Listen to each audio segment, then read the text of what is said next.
Welcome back to ESL TV, and we are today presenting you the Intel Extreme Masters group drawings for North America.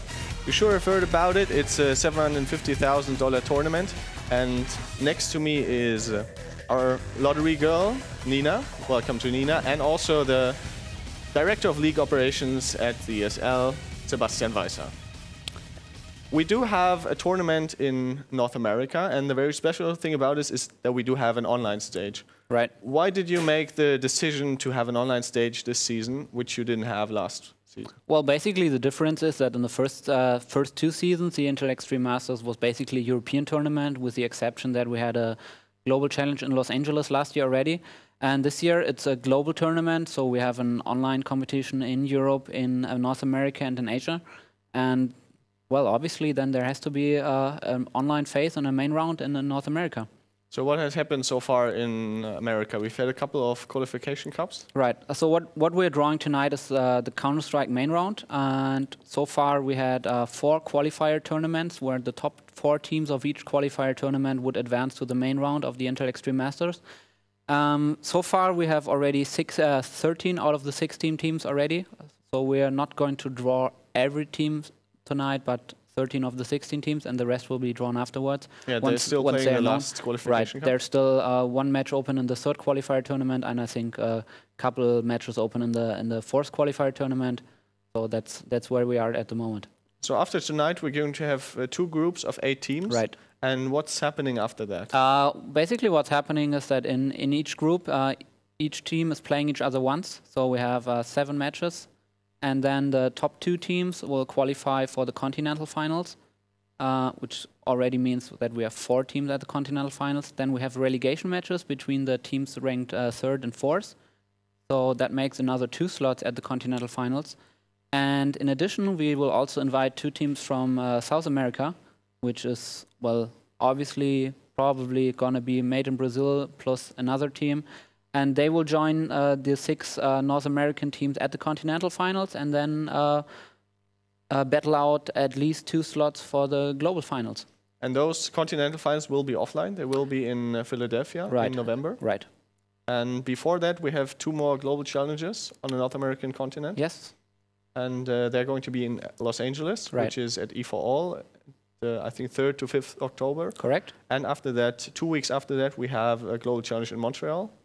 So Canada also gets a global challenge. And then after that, it's do teams at the global challenge qualify for the continental finals of North America as well? No, that's a very common question. What you can do at the global challenges is win a prize money, of course, which is quite significant. We got $50,000 in Counter-Strike and $30,000 for World of Warcraft. So what you can do there, the top 2 teams in each game gain 2 slots for their continent for the World Finals.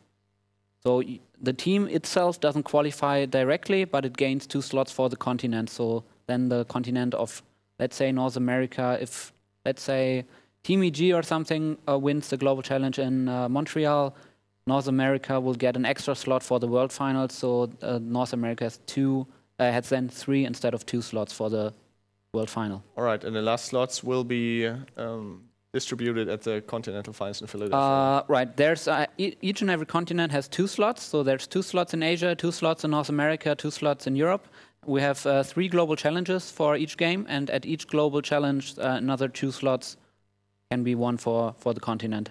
All right. Plays top 2. Okay, so we have explained all the basics. Let's get to the drawing. We do have 2 different seeding pools. Right, there's 2 different seeding pools. I don't know whether we have a presentation ready to mention the teams. I think we do. We have it ready. So the first pool will be Evil Genius. We do have the high seed pool here. Right.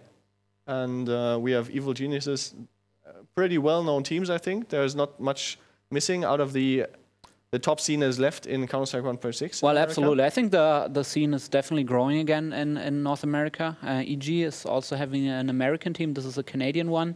The American team is so far not qualified, but they are still in one of the remaining qualifiers. So they should qualify. They're definitely one of the top teams. So I would say it's kind of likely that they will qualify. So we see 1 spot still being distributed. So that might be the American Evil Geniuses team if they qualify. And then let's go to the low seed pool, which is the second 8 teams here in this tournament. We see Mug and Mouse, probably the most well-known. Team Guardians also. The others, they qualified through the cups, so Right.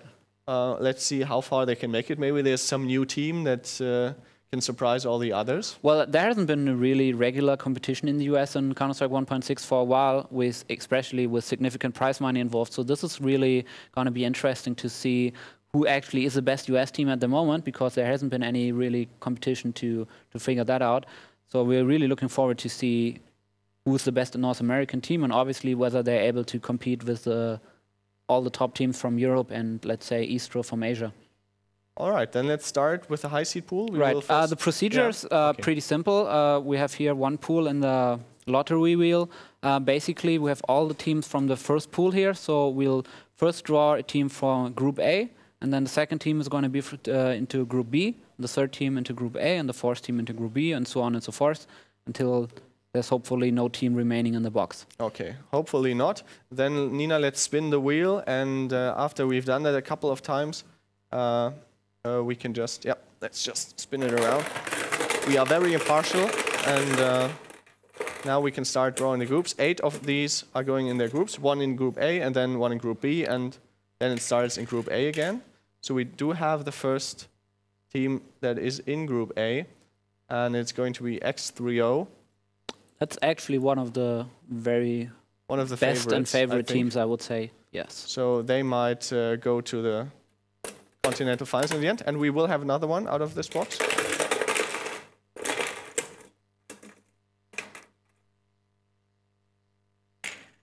So let's see which American team can make it. We do actually have a Canadian team, Devastation.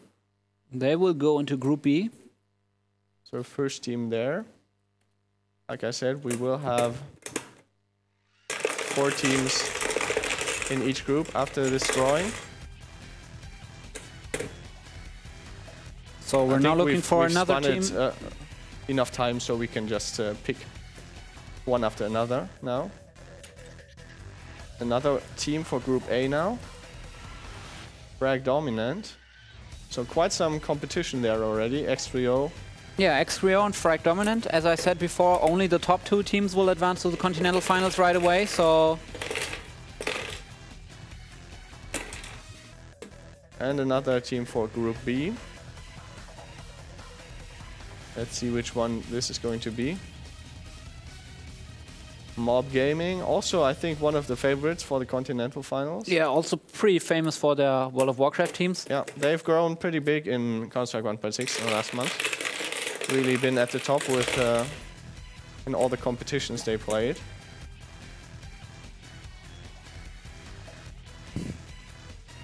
.50 Caliber Gaming in Group A, so they're Group joining A. X3O and Frag Dominant. I think there are about 3 left now.